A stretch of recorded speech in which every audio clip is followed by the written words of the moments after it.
Swayam Prabha. Digital India. Educated India.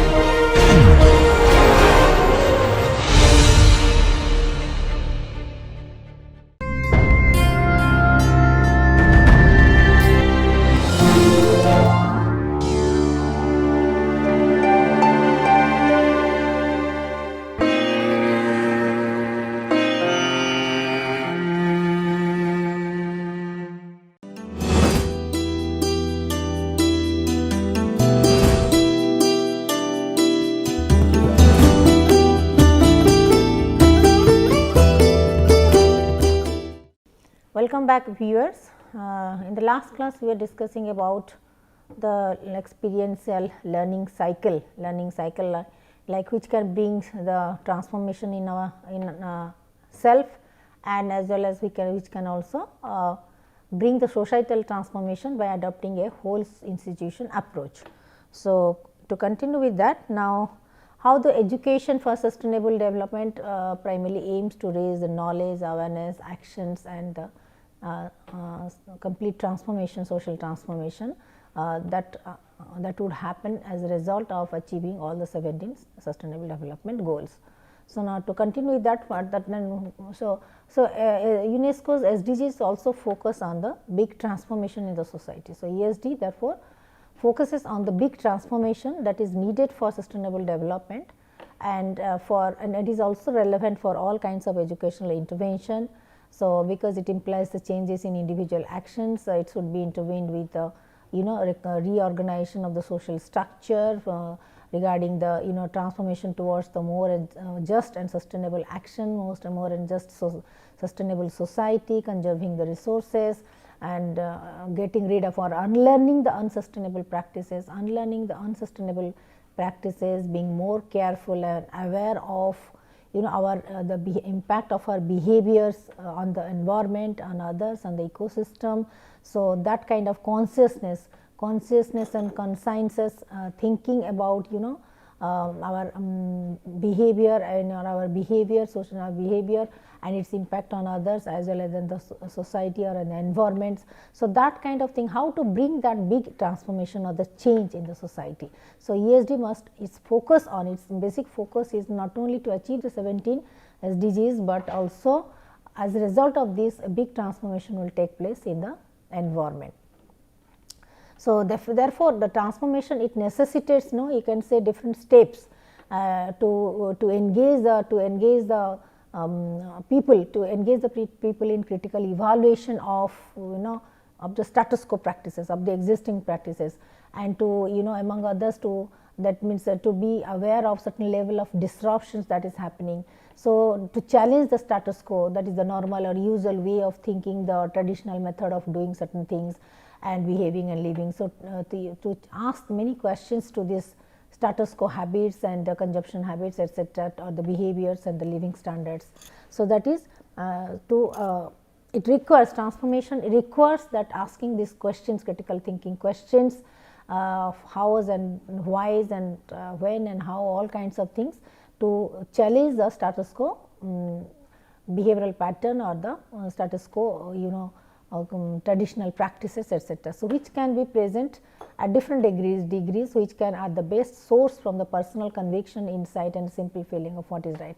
So, this is whatever the traditional or the regular or the existing practices that we are adopting, we are habituated with, actually these are the result of our individual insights, individual experiences, individual thoughts and feeling. Like for example, what we think that it is right, so that is why we are adopting that kind of behavior. So, there is no strong logic behind it, there is no ethical consideration or reasoning behind it. So, as because we are used to, we love to do so, and we are habituated and a community is habituated with that practice, so we are practicing it. But when we analyze it, when we critically evaluate it and analyze all these practices, whether these are sustainable or not, whether these are bringing the right positive impact for the environment or not, what is going to yield in future, when we start asking the questions, then we can find out, we can analyze its its negative points, weaknesses.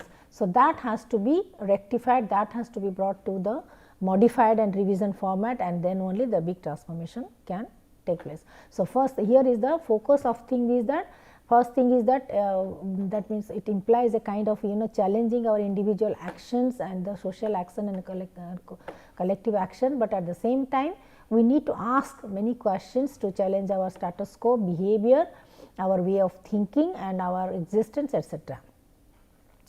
So, now here what are the key reflections that inform ESD for 2030?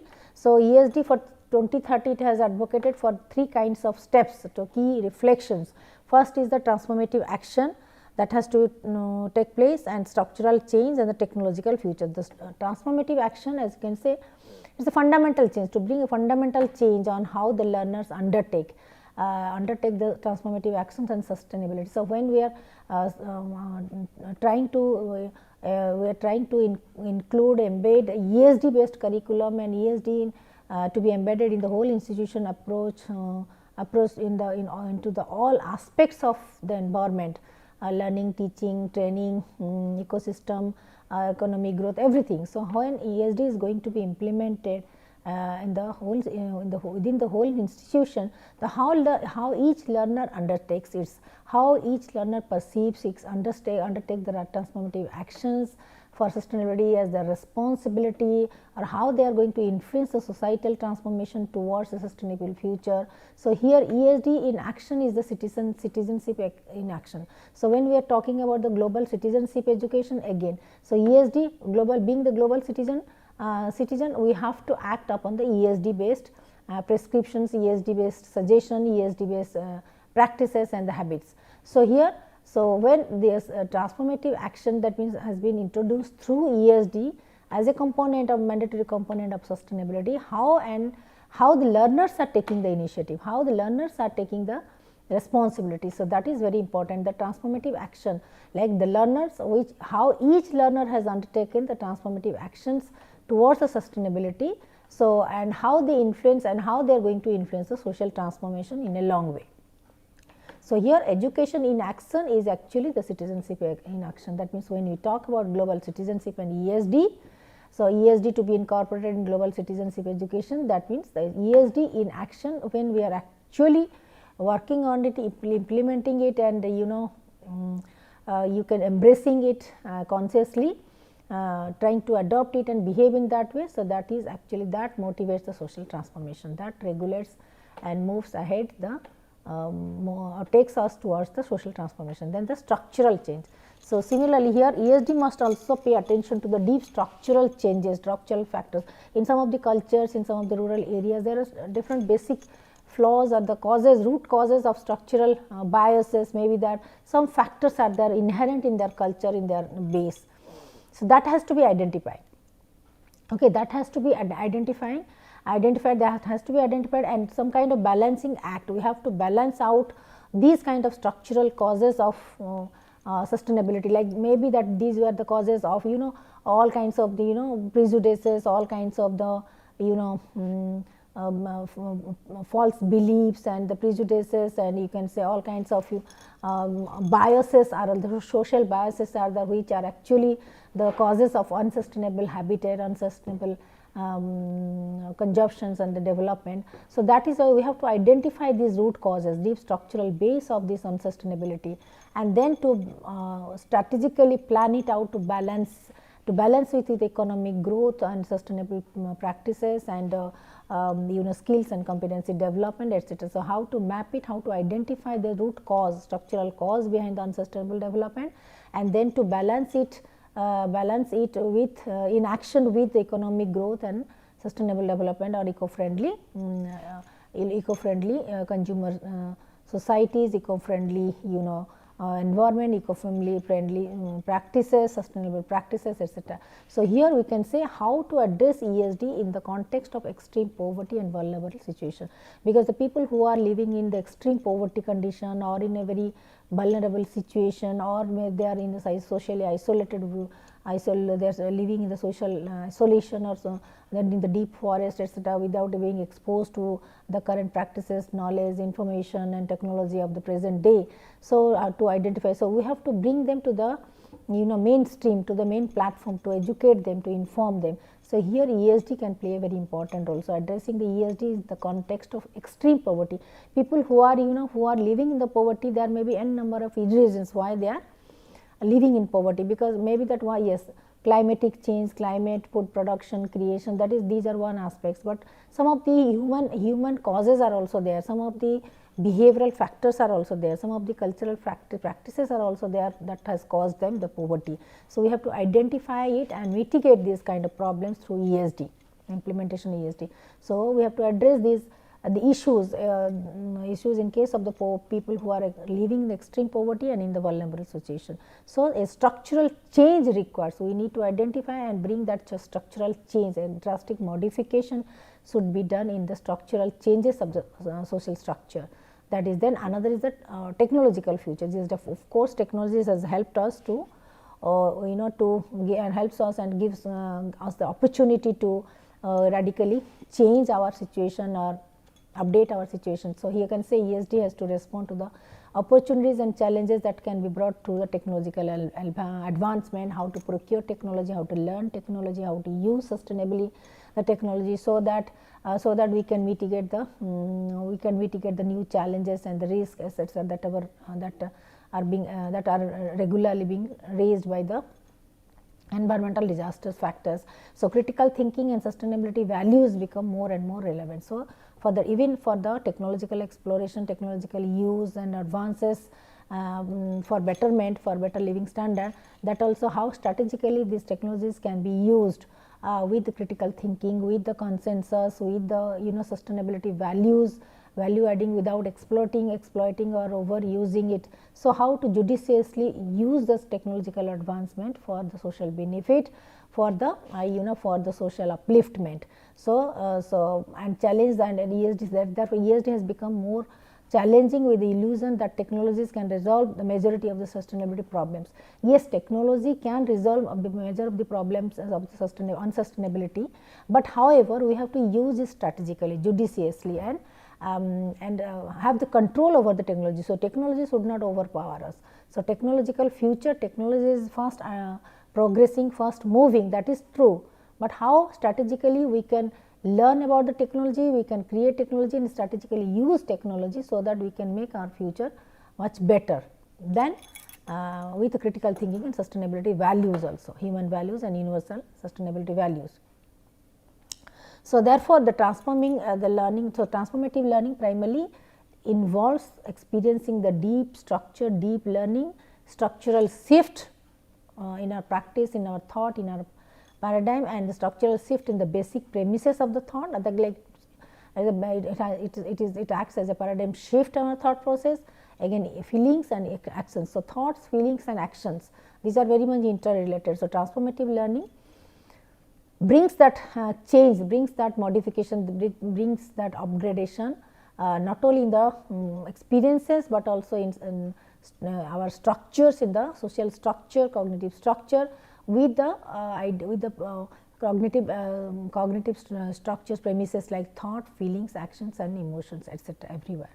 So, therefore, it has to be brought to our consciousness, it has to be, sustainability should be there, a component in our consciousness. Okay. So, that that sustainably, that dramatically, that irreversibly alters our way of being, our way of existence, our way of behaving in a sustainable way. Okay.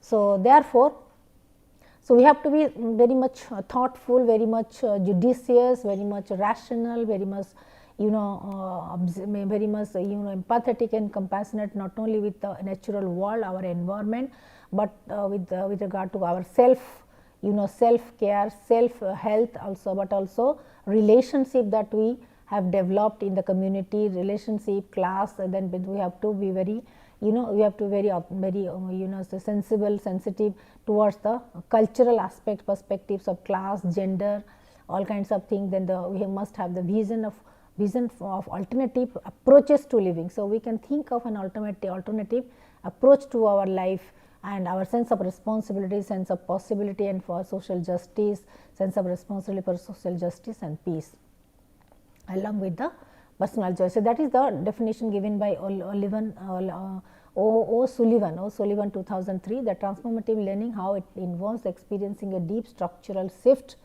in the basic premise of thought, feeling and action. So, it is a kind of paradigm shift bringing us, that means a shift towards the more conscientiousness. Okay. So, now according to Maziero in 1997, he has also defined transformative learning in a very detailed way. So, transformative perspectives of learning is a paradigm shift, is a shift in our thought process, in our outlook, in our views. So, Maziero explained it that this transformative learning is a process of becoming critically aware of how it happens, why it happens, challenging our current practices, like challenging the status quo, then why our assumptions have come to constrain the way we perceive it, understand and feel it about our world, challenging the existing structure of the society, then changing the structures to the habitual expectations that makes possible for a more inclusive and integrative perspective, and also involve making the choices for otherwise acting upon these new understandings. So, by understanding the gaps, dilemmas and confusion, etc., understanding these things, then to start our action, to start our decision, action and thought on these critical issues of understanding the new dimensions. Okay. So, this is the, now let us discuss about the Maziero's model of transformative learning. So, Maziero's model of transformative learning, let us see. So, according to that transformative learning, actually it started in 1978.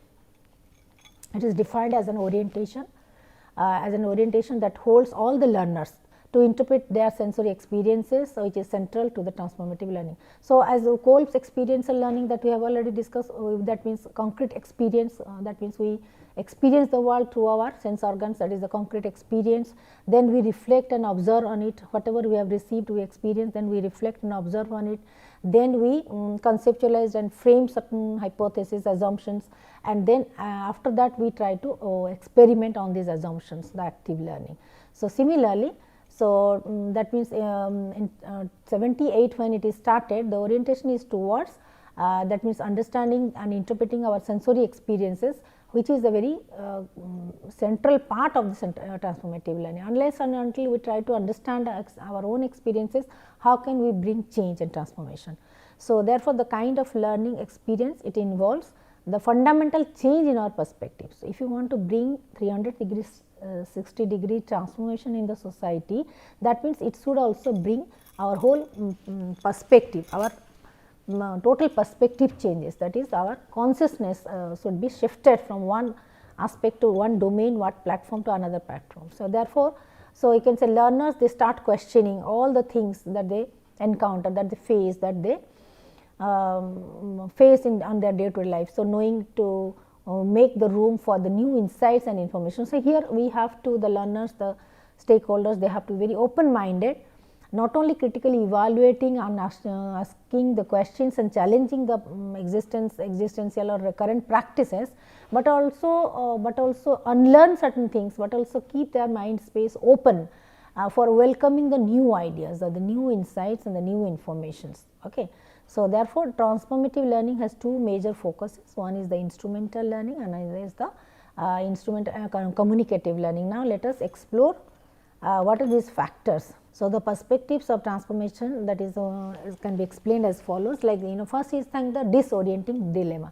Like the moment we face confusion, conflict, dissonance, dilemma, like for example, we are not happy with the status quo, we are not happy with the existential practices, we are not happy with the current situation, we are not happy with the economic growth. So, it creates a kind of dilemma, confusion or the chaos in our mind. So, that is called the disorienting dilemma. So, how the dilemma is and how to understand it, and it has started and how to understand it. So, there we have to apply our self examination, our intuitive learning, insightful analysis, etc. That is from disoriented dilemma to then we can progress by making self examination. So, we have to begin with our individual self, like self examination, sense of alienation, like keeping ourselves alienated or away from the situation. Then we have to analyze the whole situation as an external observer, not as a stakeholder, major stakeholder, but as an external member, like alienation, self alienation, that means we have to alienate ourselves from that situation. Even though we are the member of that environment, we have to alienate ourselves from that situation and objectively, logically, rationally think about that situation. So, that conflict, that dilemma. So, that is sense of alienation and self examination. Yes, of course, we are going to examine ourselves. Relating discontent to others. So, sometimes when we have alienated ourselves, so sometimes also we relate some kind of dissatisfaction, discontent, that is to others. So, these are the variables because of which we are not actually achieving our 100% targets, goals, etc., etc. So, relating to discontent, relating this discontent, dissatisfaction to others, other factors, other variables. Then explaining options of the new behavior. Then yes, if this is the scenario, then what could be the possible solutions, what could be the new ways and means of adopting the sustainable behavior, then we have to think of it. So, explaining the options of new behavior. So, in order to achieve its alternatives solutions, then we have to explain the different options or the probable suggestions, probable hypothesis and hypothetical solutions of the new behavior. That is, we have to explain options of the new behavior, what are the options available to us for the new behavior. Then comes the building confidence in new ways. So, if we are adopting the new kind of behavior, then yes, of course, we have to build the confidence which can be put through in the new ways of learning, etc. Then comes your transformative education. So, before transformative education, all these steps are, you can say, these are the prerequisites, pre-training kind, pre-transformative learning experiences, that is the pre-training, the transformative action. So, the three main pillars of transformative learning are, you can say, analysis of the current situation, it's okay. Then vision to look like an alternative to the prevailing model. So, thereafter, after analyzing, critically evaluating the present situation, then we have to formulate another alternative model. Yes, what could be the possible solutions? So, vision to look like an alternative to prevailing model. Okay. So, therefore, we have to formulate a different kind of different alternative model which will be more sustainable and effective. So, here the process of change towards that responsible action. So, after concrete experience, then reflective observation, then theoretical conceptualization of ideas and problems, then thereafter from there again learning by doing, then trying to change the situation by learning when doing, and from learning by doing, then getting the feedback, again it is going to be transformed to our experiences and behavior. So, in this way, so analysis of the current situation, vision to look like an possible alternative resource for the existing model, and also process of change towards the sustainable action. So, this is the learning cycle. We can say this transformative learning itself is a learning cycle. So, which helps us in mobilizing our efforts and energies, etc., and motivations towards the positive direction. So, now, so the transformative education provides a decision making process in all these phases. So, all throughout these stages, these are the stages, we can say, throughout all these stages, it gives a kind of provides a decision making process. It relates to the human thought process, active thinking, reflective thinking, and the decision making process. So, the goal is to enable the students to understand the problem and at the same time empower them with knowledge and counter the challenges. So, the motto or the goal or the objective of the transformative learning is that to mobilize the students towards not only identifying the problem, but understanding the nuances of the problem, complexities of the problem, and then empower them with the right kind of knowledge and skills to face these challenges. So, these are the phases that of transformative learning we have just discussed.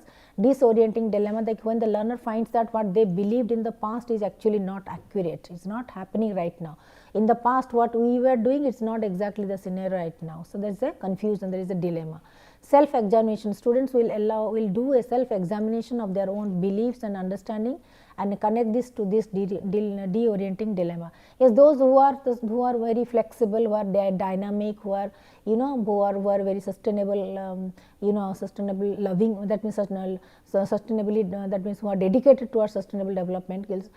So they can quickly find out, can quickly evaluate the flaws in their past thoughts, ideas, beliefs and experiences, and can quickly change the strategy to adopt themselves better for the present demand requirements. So that is called they are very open minded things.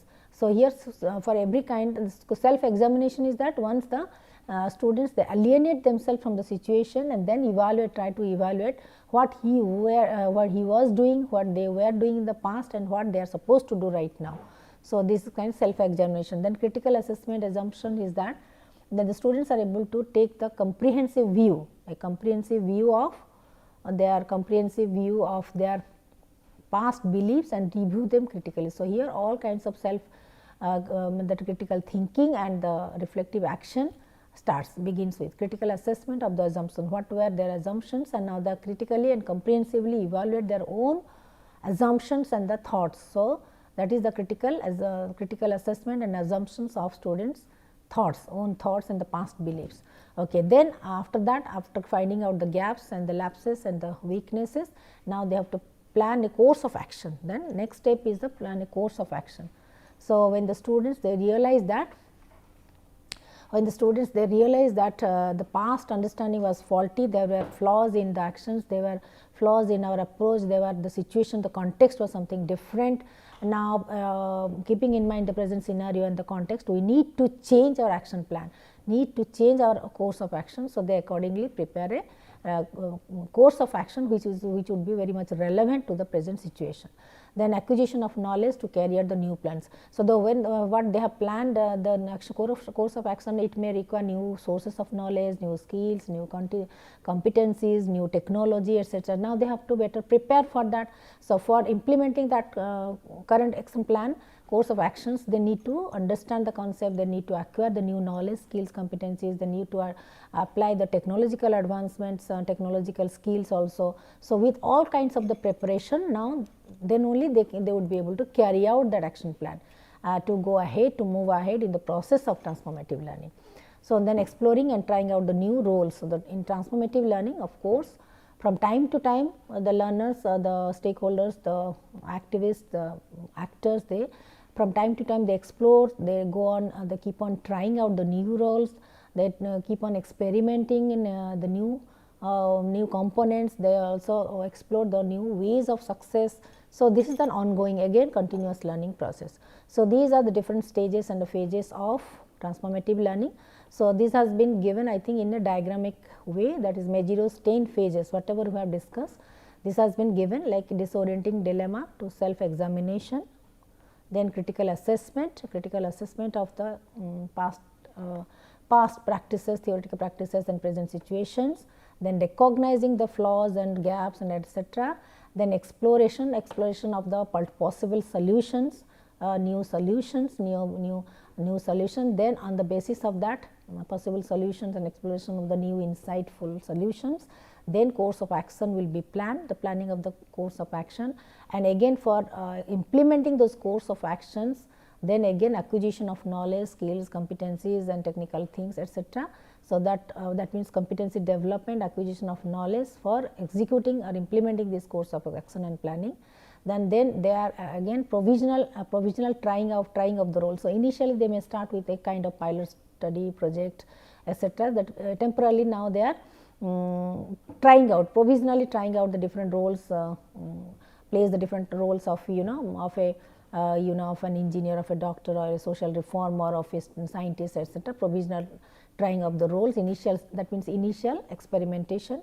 Then thereafter gradually building of confidence, competence and self confidence with more practice, more pilot study, more trying out. So gradually they build the competence, self confidence, etc. So then that is why for whenever we are trying to experiment, trying to introduce something new, something drastic change, something even in the working organizational work process also. So initial tryout, initial pilot stage, initial pilot experimentation takes on. From there only when they start, they begin with, then gradually they pick up the confidence and competence. Yes, and find out, also evaluate its effectiveness by identifying the gap areas. So, thereafter they modify it, revise it to successfully launch it. So, similarly, so building the new competence and confidence, they try out to develop the confidence and the new approaches, new strategies, and after fully completing it with confidence and competence, then they try to integrate it as a part of their process, part of their product, part of their manufacturing process, then part of their behavior, lifestyle, etc. So, a kind of reintegration. So, after this, after trying out, then building confidence and competence, evaluation, then reintegration takes place.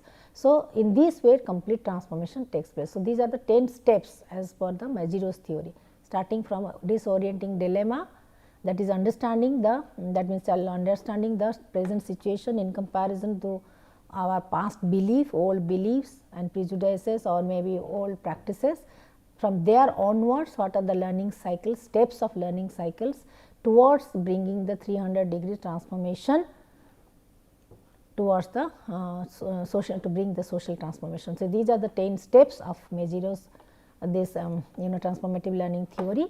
So, for the time being, I am just concluding it right now. In the next class, we will continue with the other topics. Thank you very much.